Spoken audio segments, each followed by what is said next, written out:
Okay, good evening. Let's take potatoes. Let's take some reading glasses.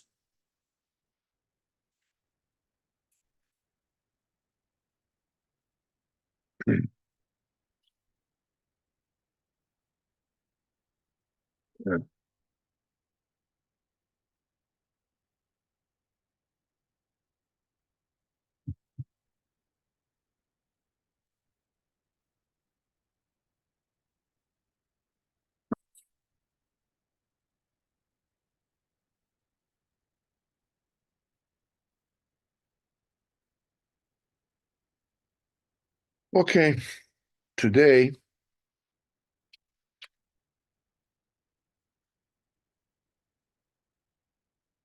we're going to think a little bit about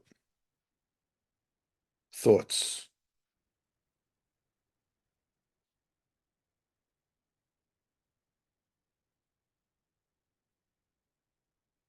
It is as follows. There are some people that have stray thoughts. In those days, people think more of a Zora. I don't think that anybody has thoughts of a Zora, or specifically thoughts of niyuf, immoral thoughts. Now, or any kind of, stray thoughts, chas v'sholem. And these thoughts usually are like this big tsunami of these thoughts during a time of tefillah. And these thoughts are confusing the tefillah dafka in the time when a person is davening and is causing big yisurim. Even though people work very hard to push these thoughts away, push these demyonis, these hallucinations, and these fantasies, and they move their heads, they shake their heads backwards and forwards, but it doesn't work. Actually, the more a person tries to shake away obsessive thought, the more they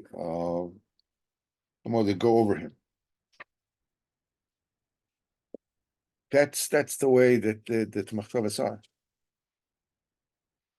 These obsessive thoughts. In other words, the more a person tries to not think those obsessive thoughts, the more they come over him. The only advice to stay away from any kind of stray thoughts, any kind of obsessive thoughts, is simply not to pay attention to them. Just put your mind into whatever it is that you're dealing with now.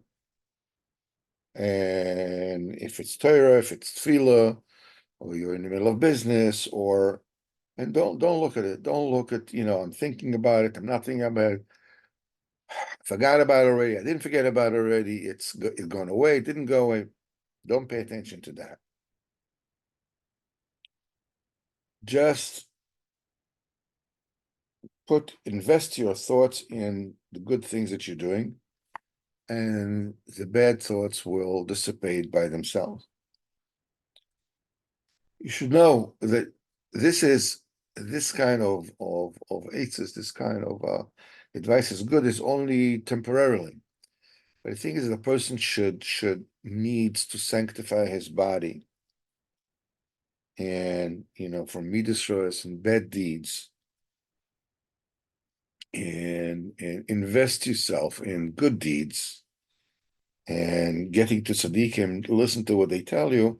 This actually pushes away the union of bad thoughts and fantasies, and it's also very, very important to remember that depression, being low, is very harmful for the machshava, because when a person is depressed, the fantasies they flood in. That's why it is important not to fall into any kind of depression, any kind of low spirit, even if it is because you had an influx of fantasies and whatever it is. You don't have to be afraid from bilbulim, from confusions, from bad thoughts. Just remove your thoughts from it. Think about what it is that you need to think about. And Mimela, they'll go away. And you have to strengthen it always in the midah of simcha. Look at all the tremendous favors that Kodesh Baruch Hu did with you, all the chasadim, all the tevas Kodesh Baruch Hu does with you, with health and parnasa, and anybody who has chas v'chalila has yisurim. Be mechazik yourself in faith and emunah and believing that yisurim bevadai bezat Hashem will be sweet and will go away. And you look at the tremendous favors Kodesh Baruch Hu does with you within the suffering themselves, within the yisurim. Suddenly they become easier. Suddenly, and as Rabbeinu says, "B'tzar chaftali" is Likut Amaran Kuf Tzadik Ches. The first chelik is 190. Hey, I'm sorry, 95. Because Baruch Hu does favors with a person even in the middle of Yisurim. Into is this kind of an oasis in the desert of the Yisurim. And don't let yourself fall into depression, and definitely not into despair. Chas v'sholom. Kodesh Baruch Hu, you have to remember, that's the way that Kodesh Baruch Hu leads the years, conducts the years of a person. A little bit Yisurim, a lot of oases in between. And here's between these differences, a little bit of vinegar, a little bit of sugar. It's possible for a person to wake himself up in Yis Hashem, Emunas Hashgacha. That's what a person has to remember during the times that he has Yisurim, Chas v'Chalila, that you have to guard yourself very carefully and very diligently not to fall into depression, into sadness. Because B'ezat Hashem, whatever it is that you're suffering from, B'ezat Hashem, it will be sweetened. It's not going to be your share forever. It's not going to remain forever. Ki lo l'olam ariv v'lo l'netzach ektzov. The Baruch said, I'm not going to argue forever. I'm going to be angry, for infinity. Ki lo yiznach lo ilem Hashem. The Baruch is not going to leave a person forever, chas v'chalila. As it says in Sifra Emes, especially Kutei Halachos, a few places, the Yisurim come to a person just to awaken him to avoid Hashem. And HaKadosh Baruch Hu does with you tremendous Yeshuas and Chasadim and Begashmis, Beruchnis. A person always has to find himself, no matter where he fell to, what Nikudas Tevas, the good points that you are Zoicha in your life, all the Shabbosim you Zoicha to keep, the Yom Tovim, all the brachas that you made, and don't let you keep yourself from falling into depression or shchira. Look at me spiritually. I'm this. I'm that. Don't let it bring you down. You say I'm not Yushamayim the way I'm supposed to. Don't let you bring it down. Person says that a person has to yearn to avoid Hashem without pressure, without obsession, to a higher madrega. and to enliven yourself with whatever Nekudas Tevis you have. And the true answers that are found in this particular, those will be able, without Hashem, to save a person from all the depression and sadness. Okay, at this point in time, you are welcome to unmute yourself and let's have some kind of a discussion about this.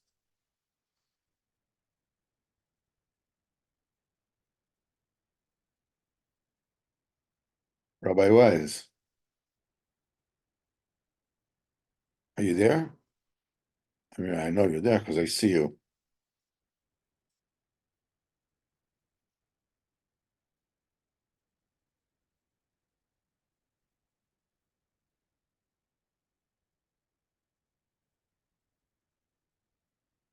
Let's talk a little bit more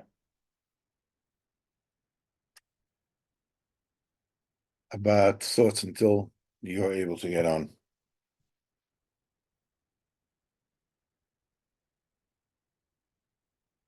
Good thoughts are called chayos tahiris,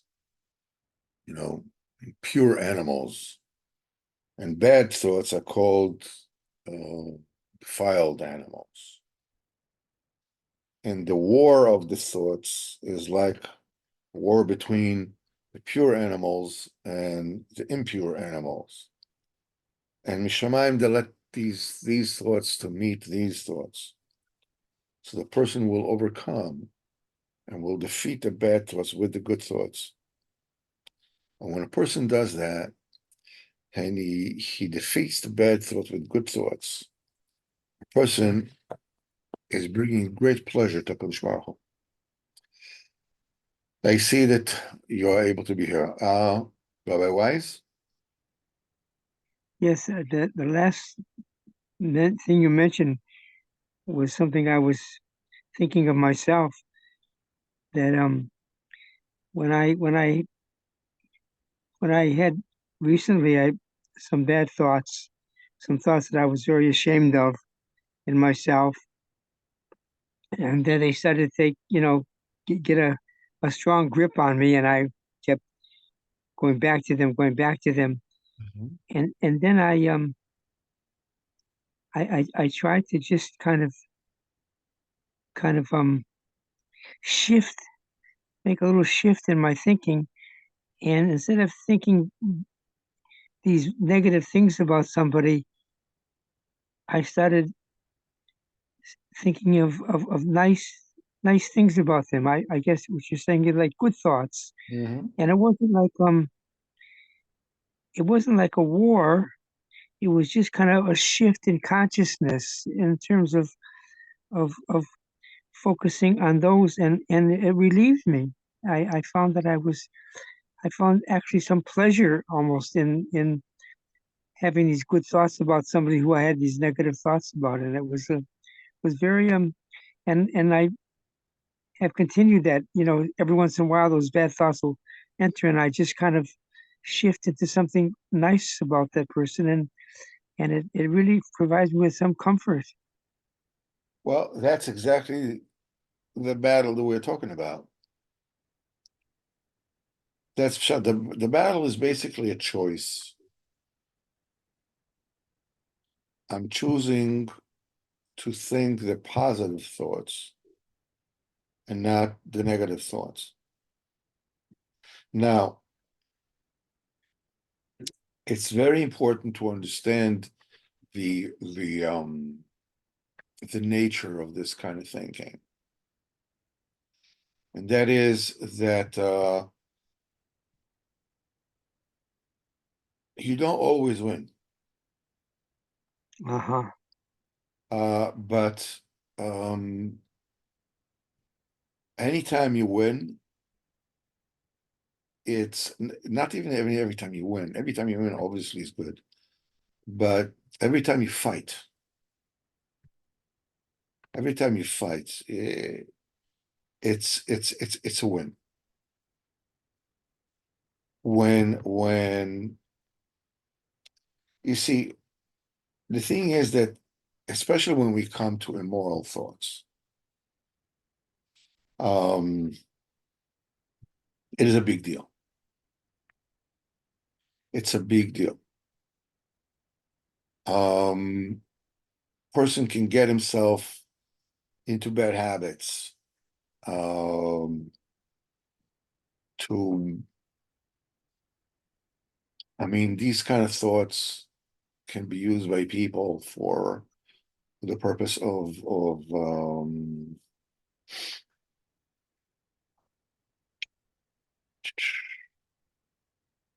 as an antidepressant. What? As an antidepressant. Uh-huh. Person is lonely, person is Uh-huh. low self-esteem. So these are self-pleasuring thoughts. Mm-hmm. Get away from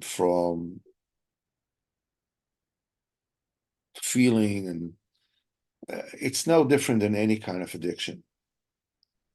And the thing is that Rabbeinu was very, very particular in saying that these thoughts are what Rabbeinu calls it sitro de mota. It's the side of death. It's a spiritual death when a person indulges in these kind of thoughts. So it's not, again, it's not about the fact that these thoughts enter your mind. It's about reveling in them. It's about letting them stay in. Mm-hmm. Um, they say that the Torah brings an example about a maiden that has been forced uh, by a man. So they said, talking about a betrothed uh, maiden, and so it says if it happens that a person is found with her in the city, and she's already basically considered to be somebody else's wife, that they have the punishment of people that both of them have the punishment of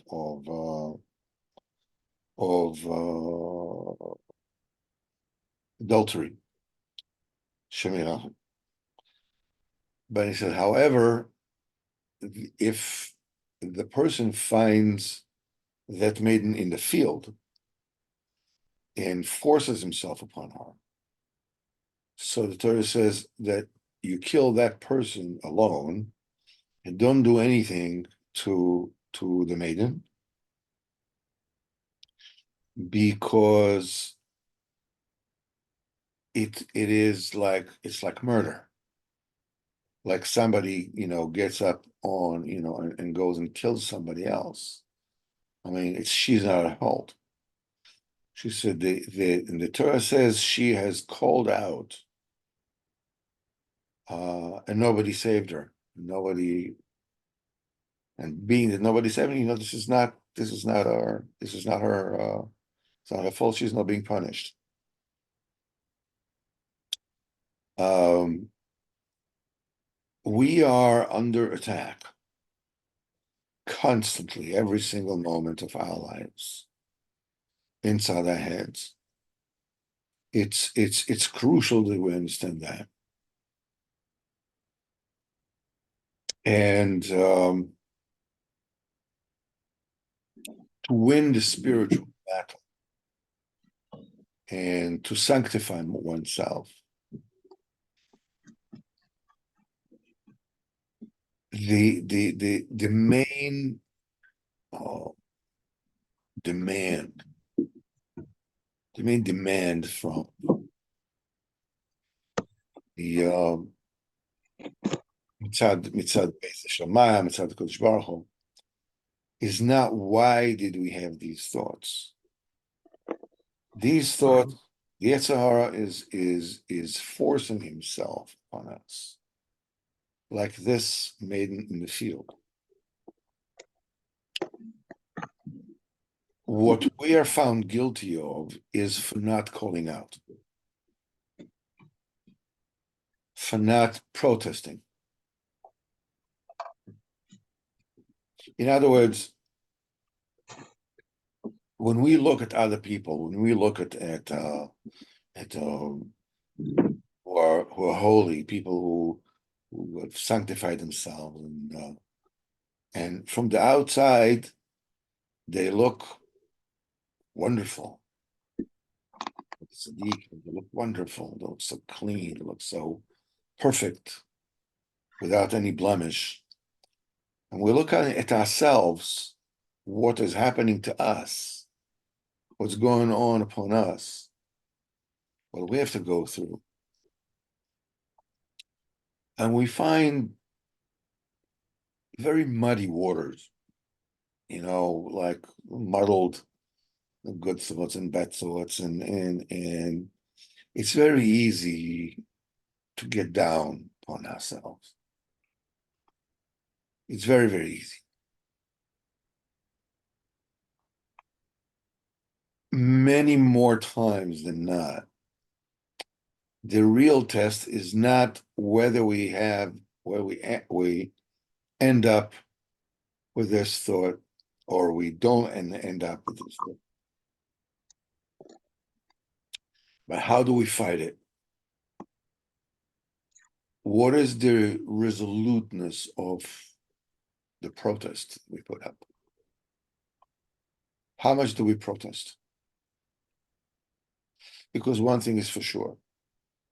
If we were to be resolute, we would push these thoughts away completely. It all has to do with how forceful we are. If a person touches a hot pan and the hand immediately, recoils, you don't have to fight it. These kind of thoughts, this is what they represent. That's the kind of fire that they represent. We don't feel it. We just feel like, man, this makes me feel so whatever. The idea is that this kind of wishy-washy, I'm good or I'm bad or I'm this or I'm that, that's the normal state of being of everybody. There isn't anybody out there who is not dealing with this kind of like self-doubts and the fights of the good against the bad and the bad against the good, and sometimes this one is up, some this and that. These kind, when we're talking about the good times and bad times, the good times and when I'm able to push these thoughts away, the bad times and when these thoughts are overcoming me. But it's totally normal to have both of them. The pure animals and the impure animals, and that is the thing that keeps us afloat, as it were. That's our lives. This is avodas Hashem. It's not about being black or white. It's about fighting within the gray for another piece of white, push away another piece of gray. That's what it's about. That's what simcha and depression is about. That's what we're thinking, like being besimcha means when things are good, I'm happy. Things are easy, I'm happy. And things are not so easy, then I'm not so happy. And so forth and so on. But that's not what it's about. The point is always life is a constant battle. And it's okay. That's the way it's supposed to be. This is avodas Hashem. This battle. This is the Eitzes Mevorus for today, Bezat Hashem. Bezat Hashem, this Thursday, we will continue with the Likutei Moharan, in the Breslev Besmedrash Bezat Hashem.